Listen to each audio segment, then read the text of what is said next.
Hey, so let's take a look at TSM. Last time we looked at them was on June 13th, so it's been about a month and a half. When we last looked at them, they were 107. Now it's trading at 95. So they released their quarter two earnings between the last time we looked and now. So we're going to start with that. We'll go into the guidance for this third quarter, and then we'll cover just some news headlines that's happened between then, June 13th, and now. And then we'll wrap up with the technical analysis and just see, is now a good time to buy at 95, or what is a good time to buy? So let's just start off with what they actually did in quarter two.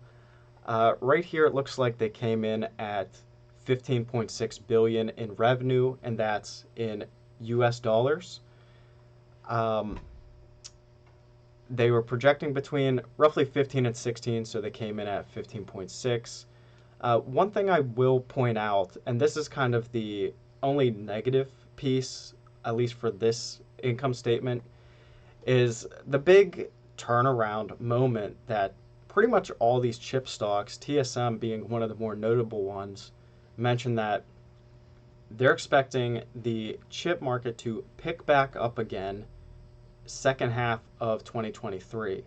And to see that it's still their net revenues for arguably one of the center points of the chip industry, to see it still going down at 6%, that's albeit better, but it's still pretty high. Like I thought it would be, maybe positive at this point between like a positive 2% and maybe negative 2 to 3%.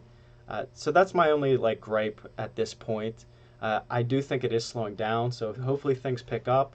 But overall, in terms of guidance, they delivered on what they said. They said 15 to 16. They came in right in the middle. Gross margins, again, another kind of continuation of before. We're seeing their gross margins steadily decrease.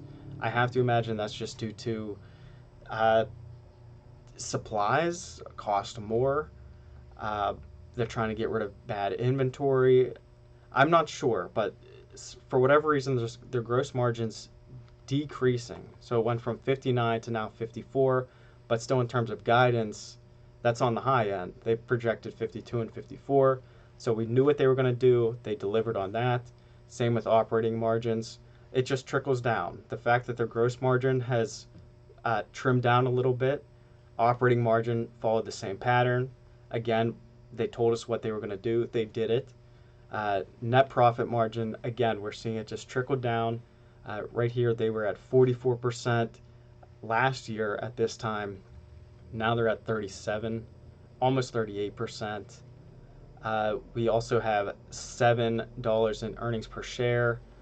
Uh, One rule that I'm going to just say going forward, because this is a Taiwan company, and so I was able to cover the US dollar version of this, but right here below that $15 billion revenue is a $480 figure, $480 billion figure.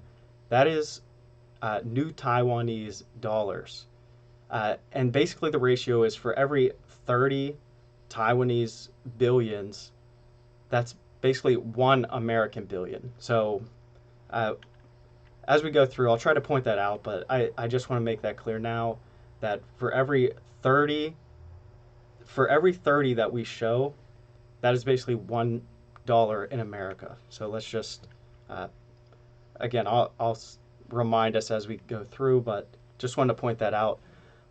Revenue by technology, just wanted to point out how half of their revenue is coming from those more advanced chips, the 5 nanometers, the 7 nanometers. I'm not seeing the 3 nanometer out here, which I kind of thought that was out already, but apparently not. I know the 2 nanometers in production, so maybe they're just skipping to 2, but I thought there was a 3 nanometer. Uh, Whatever the case, you can see the advanced nanometers, those take priority, being half, and it's only 2 chip types, 2 chip nodes, compared to, it looks like, I don't know, 10 different types make up the other 50%. And then here's even a breakdown uh, in terms of billions of dollars in new Taiwanese dollars. Let's keep going. So revenue by platform. This gives us a nice idea of just how they're breaking it down, sort of similar to the nanometers, only this gives us industries. So currently, and this has been the case for quite a while, we have the PC market being the dominant one with 44% of their revenue, smartphones being 33%. So two dominant fields. The bad thing is, and this is why we're seeing a slope, is those two dominant markers, they are still going down. They're still trending down. Smartphones, especially, down 10%. Not sure when that'll pick up. They do, TSM, I have to imagine they service Apple and maybe Google. If that's true, uh, they should be okay. If that's not true, like if they lose Apple or Google, uh, yeah, smartphones will probably continue to go down. PCs, I haven't heard anything about that, so hopefully that just picks up once they get through another cycle. The two big ones, and kind of the reason why we got into the chip uh, field, you know, these semiconductors, is automotive and data center. We saw those as two uh, potentially new revenue generating items. Those are still growing. Data centers, especially, growing 25% quarter over quarter, but it only makes up 3%. So I'd like to see this get bigger. Hopefully, it does over time. It's just going a lot slower, but at least quarter over quarter, it's growing very quickly. I want to see that continue and this to grow out into like a 15-20% type of revenue stream. Automotive, it's in a better place at 8%, but it's not growing as quick. I think the big turnaround for that piece of revenue stream is, I think it'll just build over time, but especially between, I think, like 2025 and 2027, a few states, if not like a handful of them, are preparing to make it mandatory for electric vehicles. So like no gas vehicles in that state in like 2027. So if once that happens, a couple years down the road, automotive could easily double in a very short period of time. Of course, we have to live through it, but that's kind of what we see on the horizon. We'll see how it all plays out, though, over time. Here we have cash flows. It dropped pretty far, nearly half. And again, this is in new Taiwanese dollars. So just to do some quick math here, in quarter one, they had about 385 billion new Taiwanese dollars. If we divide that by 30, what are we looking at? Like 13 billion US dollars. So 13 billion, cut that in half to this quarter. Now you're at like 6.5, 7 in operating. So it dropped, again, nearly half. It turns out the income taxes, they had to pay income taxes. That wasn't a thing in quarter one. Quarter two, all of a sudden it's $4 billion. That's crazy. And then changes in working capital, that also had a change of about 2.67 billion in US dollars, or 80 billion new Taiwanese dollars. So that's kind of why. It's those two reasons. That's why we see the pullback. I don't expect it to be a every quarter thing. It just happened to hit on this quarter. So it should pick back up, hopefully back into at least the 200s. Moving on, we have balance sheet. All we really look at here is their current ratio. Current liabilities is at 810 billion new Taiwanese dollars. We don't have to go any further than just looking at cash, where they have 1 trillion 489 billion dollars in cash. So all the current liabilities, they have plenty of cash to pay that, so no concern there. Here we have a list of some major events that they mentioned during their conference call. So just to breeze through it, we had a milestone in the expansion of 3D Fabric system integration technology. They approved a cash dividend of $3 new Taiwanese dollars. So again, for us, that's going to be like 30 cents roughly. That's expected to go through on October 12th. If you have any shares on September 14th, so that's something to look forward to. We also have this. Oh, it looks like I messed that up. But they approved unsecured corporate bonds in an amount not to exceed 60 billion new Taiwanese dollars. I took a note here. It should be 2 billion, not 20 billion. But that's what that equates to. So it's not a big thing, the fact that they're actually going to loan money out to the domestic market, which has the potential of, uh, not getting paid back. So they limited it. So that's not too big of a concern, and hopefully it leads to them making, some interest, uh, receiving interest, I suppose. Next, we also have, really all I wanted to point out is that they're keeping us updated on the 2 nanometer chip, and there's this TSM 3D fabric, which is new. We'll see if that's like a major thing or maybe it's just catching my eyes today. And then the last point they mentioned is they signed a 20,000 gigawatt renewable energy joint procurement contract with the ARC Power. So again, just kind of going green here, which a lot of companies are. You probably should do that because it's just could get hit with fines down the road. So it's better to be proactive right now.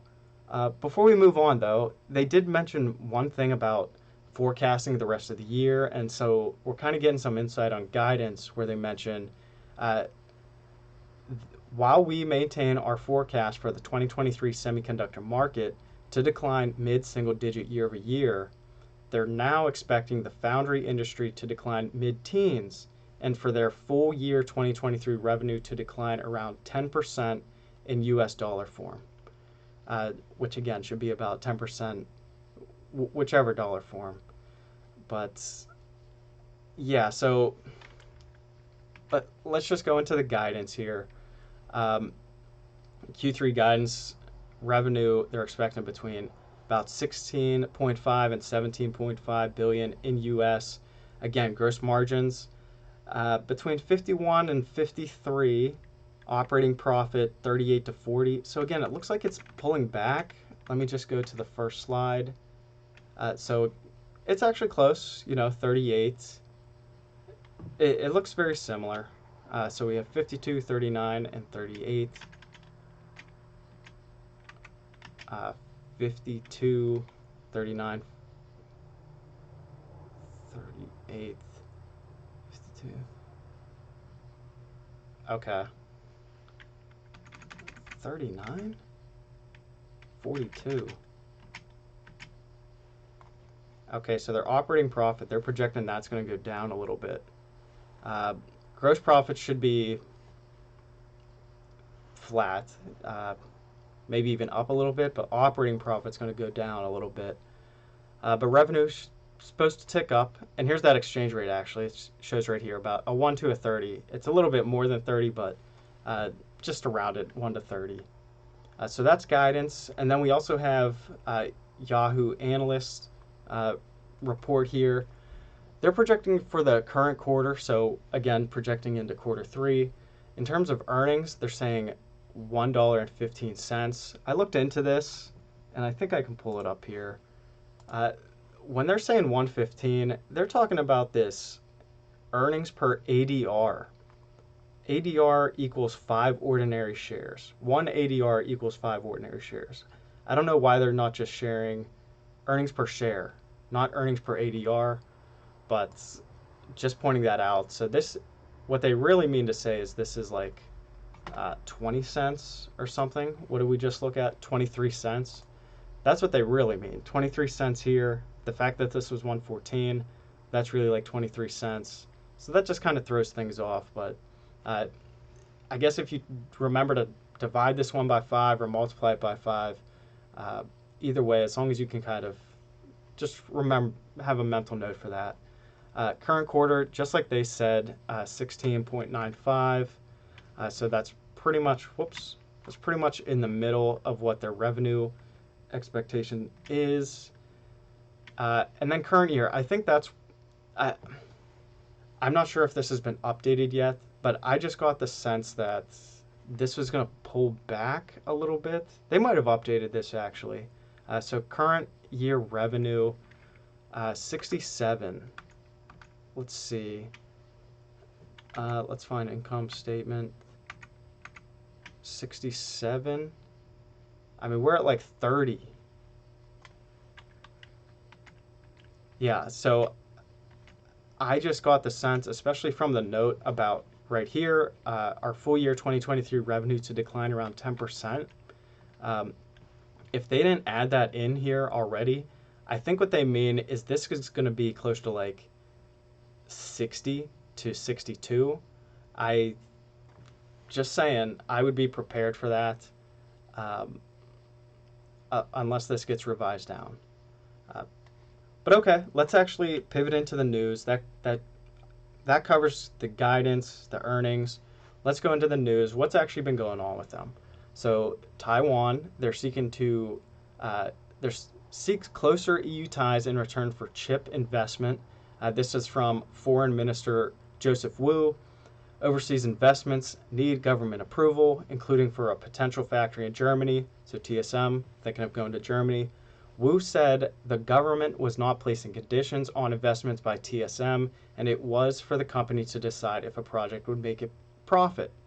Wu said Taiwan would not block investment in Europe, but there was a philosophical issue that a country wanting Taiwanese help needed to consider a broader picture of relations with Taiwan. We certainly hope that other countries who want to attract TSM can also think about the situation Taiwan is in. So overall, he's saying they're in this crisis with China. I think we're going to touch on that a little bit later on. But Taiwan's in this little bit of a crisis with China. It looks like it's in a standstill right now. But that's kind of what he's alluding to. Taiwan has one thing. They finally have one thing that they're just tremendous at, which is these chips. And here's Europe, who's probably wouldn't talk to this country otherwise, but now Taiwan has this chip. Europe kind of wants that chip. TSM, as far as Taiwan, a country goes, they're like, you're a business, you do what you do, which is make money. TSM wants to go to Germany, and so all he's saying is, hey Germany, if we run into trouble, just remember we're kind of helping you out here. So yeah, that covers a lot. Let's move on. We also have global chip spending spree. Intel's $50 billion campaign. This is to build domestic factories and sever dependency on overseas suppliers.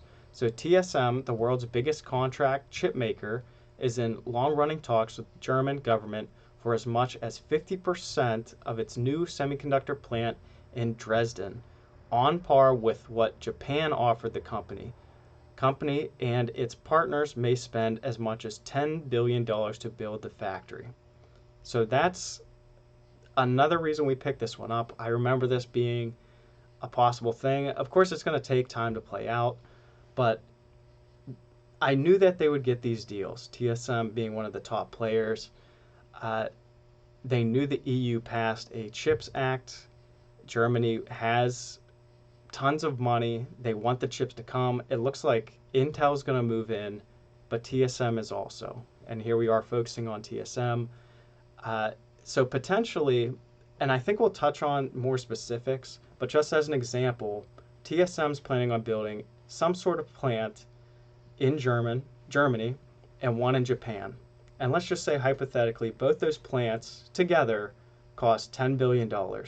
Both those companies are offering to pay 50%, meaning TSM can build two huge factories for $5 billion that are worth $10 billion. Sounds like a great deal. Of course, my big concern is, are they going to have too much supply? We'll find out when they start pumping chips out in a few years when it's finally built. But that's a later on problem. For now, it's going to look good on paper. Lots of assets, didn't cost as much. So it'll look good for a while. Next we have Apple's Taiwan supplier. Revenue among Taiwan's major Apple suppliers fell for a fourth straight month in May. So we went through that. That is what's happened. TSM said this month that it's going through an inventory adjustment period, but it's starting to see recovery in some markets. It reaffirmed projections for revenue in the first half of 2023 to decline by about 10% in US dollars. So again, when it says reaffirmed, I'm guessing someone asked for confirmation there and they said, yeah, we think it's going to fall 10%.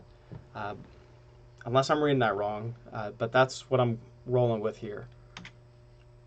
Next we have some history behind the TSM decision to build a $12 billion chip plant. So that's how expensive some of these plants can get. But this one is Phoenix. So Phoenix landed a deal in 2020 for a $12 billion chip making plant from Taiwan Semiconductor Manufacturing. TSM's new plant in Phoenix starting to take shape as it prepares to start mass production in 2024. So we still have a ways until this is all built, but I thought this would be a nice image to see kind of what's happening, what structures are being built. Very interesting. Next, let's move on to, okay, so we mentioned this earlier. So Japan is trying to strengthen its chip industry. A lot of countries are. TSM, again, very pivotal role. TSM announced in November a plan to build a $7 billion chip plant in Kyushu Island with production of 12 and 16 nanometer chips slated to begin in 2024. So again, $7 billion chip plant, but they're only going to pay $3.5 billion of that. Japan's going to cover the other half. So again, big asset, low liability. It's going to look great on their financial statements. And again, we have Japan. They aim to treble sales. Never heard of that term, but they aim to treble sales of chips made in the country to 15 trillion yen by 2030 by encouraging investment and offering various forms of support. They offered TSM a $476 billion yen subsidy, or about half the expected cost of the factory. So there you go. Next we have TSM. So TSM, they're sending more workers here to speed up the building of the new Arizona plant. TSM said on Thursday it's sending more workers from Taiwan to the U.S. to help build the massive $40 billion factory to ensure its fast ramp up. So again, I believe they're building 2 chip facilities in Arizona. That's why it says 40 as opposed to that previous article that said 12. This first Arizona chip fabrication facility, or fab, is scheduled to be operational by 2024. A second facility nearby that is expected to make 3 nanometer chips. Looking forward to that. The most advanced currently in production is due to be up and running by 2026. So those 2 years, again, it should look very good on balance sheet. Looking forward to those actually being up and running. TSM says supplier targeted in cyber attack. So cybersecurity incident involving one of its IT hardware suppliers has led to the leak of the vendor's company data. It also led to the leak of information pertinent to server initial setup and configuration.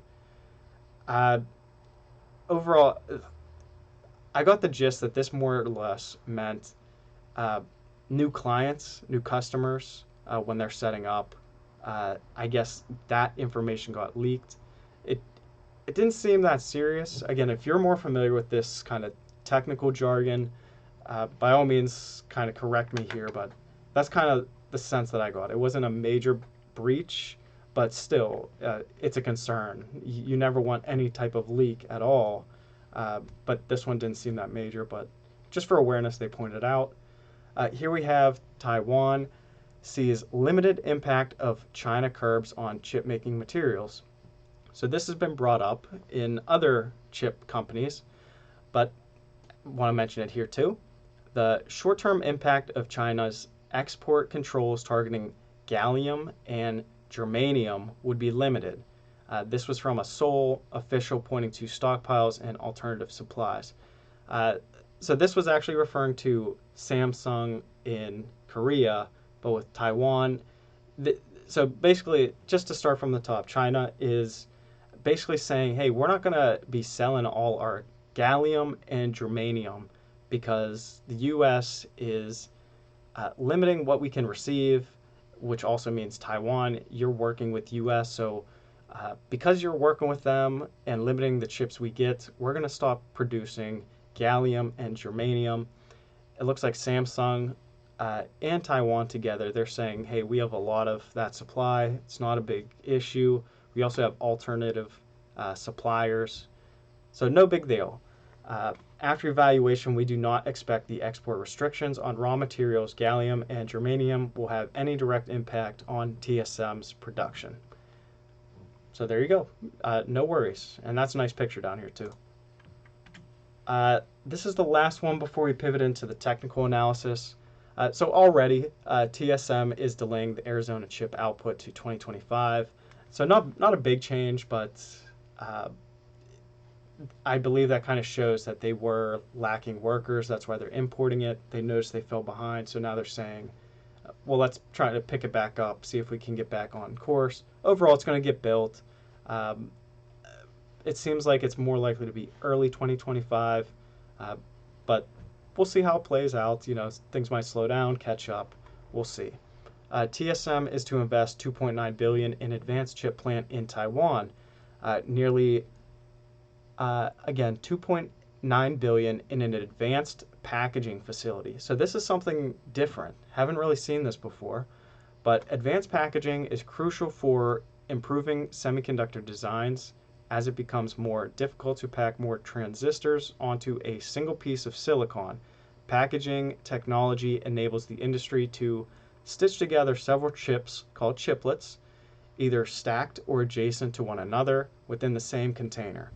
So TSM wants to get into that industry. I'm not sure if they were in it before or how big their role is, but it looks like they're aiming to expand it. So very interesting. It seems like they found a trend. They're hopping on it. Hopefully this is good, and maybe we'll see it broken down on their income statement going forward. And then the last article here we have Germany earmarks a 20 billion euros in subsidies for chip industry. So that was the cap, 20 billion euros, very close to US dollars. That actually equals $22 billion. So very close to a 1-to-1. TSM, they've been in talks with German state of Saxony since 2021 about building a fabrication plant in Dresden. I mentioned that earlier. Intel will get subsidies worth $10 billion. The rest would go to other chip makers, including TSM. Analysts expect TSM to get billions in subsidies.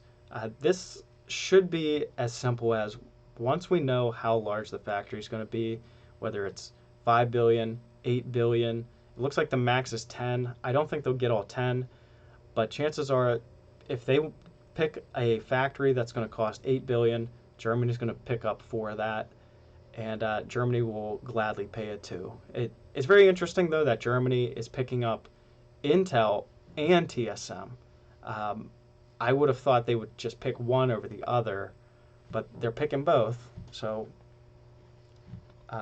good for both those companies. But that wraps up the news. So if you have any questions about this, feel free to ask. I'll do my best to answer them.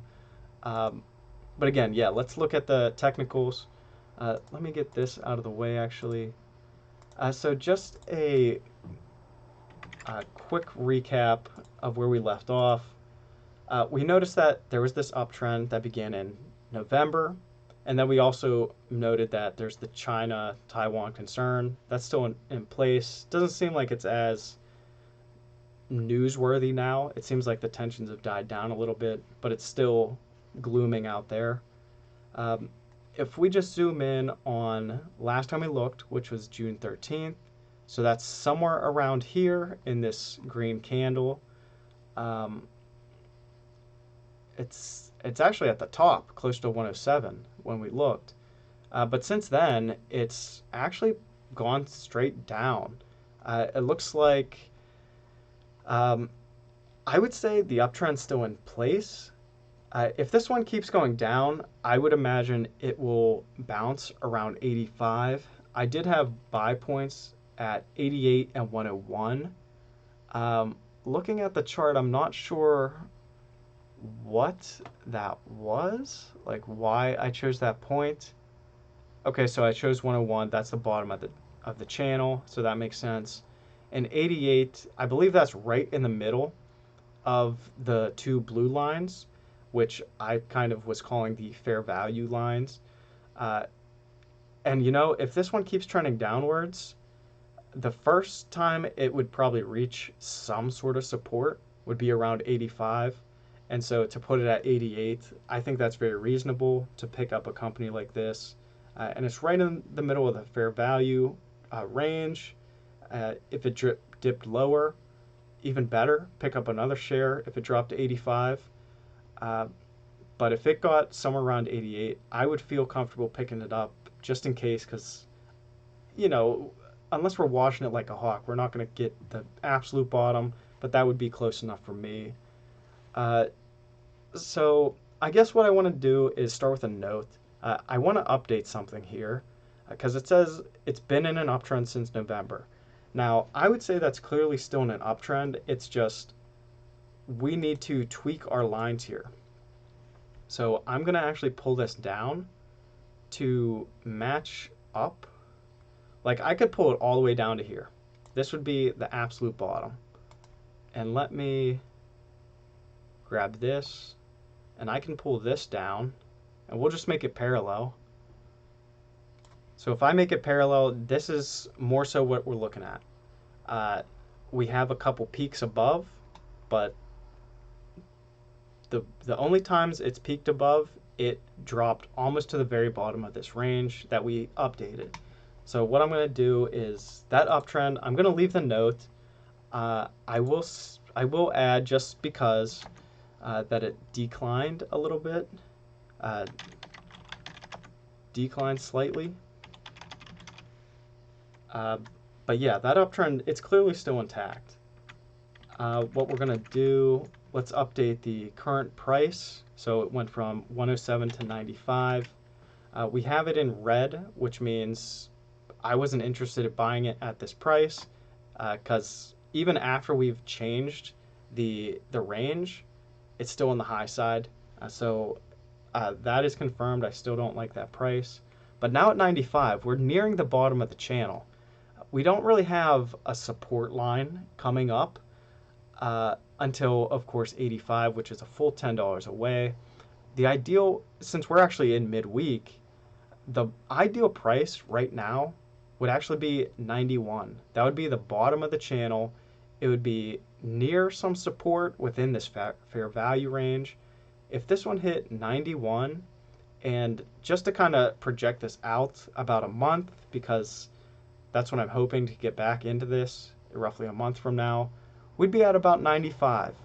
So I would say between 91 and 95. So I'm going to change the 88 and 101 to 91, or yeah, 91, and what did I say, 95. 91 is the ideal point, so I'm going to make that bold, and I'll share this at the very end. But the buy point would be 91, and again, that's right here at the bottom of the channel. Again, this is very close for me, and the fact that when I project out a full month, it'd be at 95. I'm probably going to pick this one up first thing in the morning. Not much, maybe a share or two, but just I feel like this is a decent spot to actually pick this one up. But I will, again, I'll share the recap shortly here. Resistance at 118. Again, if we go back, it looks like, geez, 118. So 118 is this red line. Honestly, once this breaks 109, it should easily go to 118 and maybe just start bouncing around there. But yeah, it would have to pass 109 first. So yeah, going back to resistance, we have 118. Yeah, that's still in there. I guess at this point, well, this week specifically, if it rose to 109, that's like the top of the channel, so I'm not looking at that. And look, going out a week, you're at like 113. So I'll say 113 and 118.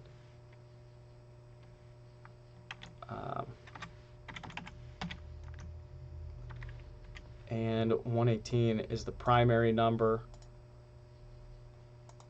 And I think we're good there. We can update the date to today. And that wraps it up. I guess one quick thing I can do, I try to do this with the other ones, especially since we're in a decent spot, just to kind of project where this one I imagine would be. It's probably going to be in there. Again, just looking at the range, if it does continue this uptrend, the worst it's going to be is 99. So again, decent time to buy because we're below that. If we're at the top, it'd be at 116. I don't really have any plans to sell any of these, so I'm just adding them as I go. But just saying if you're looking short term, it has potential to grow because it's at the bottom. But yeah, that pretty much wraps it up. So a quick recap here. We have TSM in green. So I plan on picking this one up, so I'm giving it a buy. It's currently at 95. I have buy points marked at 91 and 95. 91's ideal. 95 is very close, so I'm willing to pick it up. Resistance is at 113 and 118. 113's roughly the top of the uptrend range. 118, there's definitely some resistance at that level. So 118 is more noticeable for me, so it's bold. Updated the date. We had earnings. We went over those, so that'll get updated probably next time we circle back. And then the note we left is in that uptrend since November, declined slightly, and then China versus Taiwan concern, that's still in play. So yeah, that wraps this up. So please like, subscribe, and I'll see you on the next one. Bye.